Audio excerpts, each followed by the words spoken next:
Hamilton n'en revient pas de son spin là, avec cette voiture pourrie. Il a déclaré qu'il était dévasté d'abandonner prématurément le Grand Prix des États-Unis et remet en question la mise à niveau introduite par Mercedes.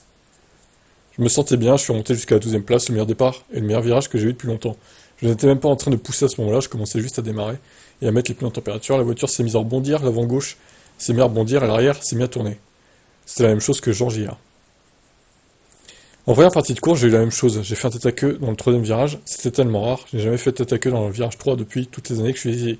Il n'avait jamais fait tête à queue là non plus. George a manifestement eu le même problème hier. Il est revenu en ancienne voiture spéciale et ça allait bien. Ah oui, alors attendez. Qu'on comprenne bien là. En gros, Russell, ils lui ont réparé la voiture. Par contre, ils lui ont pas remis les nouvelles pièces.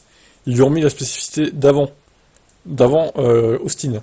Par contre, à Lewis, on a dit, bon bah Lewis, désolé, tu vas garder la voiture dangereuse. Hein, parce que toi, tu vas y arriver, t'es le champion du monde. Tu vas subir cette voiture dangereuse.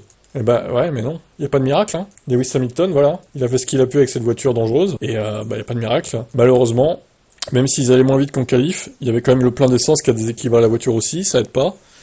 Il a fait un spin, et puis... bon, lui, il a pas tapé vu que ça allait un peu moins vite. Mais il s'est tanké dans le gravier, quoi. Donc, encore une fois, Mercedes, au lieu de changer les deux voitures, parce qu'au final, bon, il partait 17ème, mais s'il était parti des stands Hamilton, ça aurait rien changé, hein. Ça aurait été même mieux.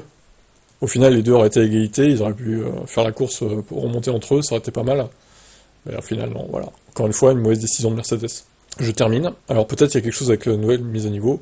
Bien sûr, hein, bien sûr. Si j'avais pas ces trucs qui rebondissent, si c'était pas arrivé ce tour-là, ce serait arrivé un autre tour à venir. Parce que quelque chose n'allait pas avec cette voiture. Il a été de même pendant la plus grande partie du week-end. Avec le nouvel ensemble que nous avons, c'est dévastateur, mais c'est ce que c'est, je suis heureux de pouvoir rouler dans 4 jours. J'ai jamais fait de tête à queue en course. Ce n'est pas que j'étais pas concentré ou quoi que ce soit d'autre, c'est juste que je n'ai jamais eu ce problème avec une voiture auparavant.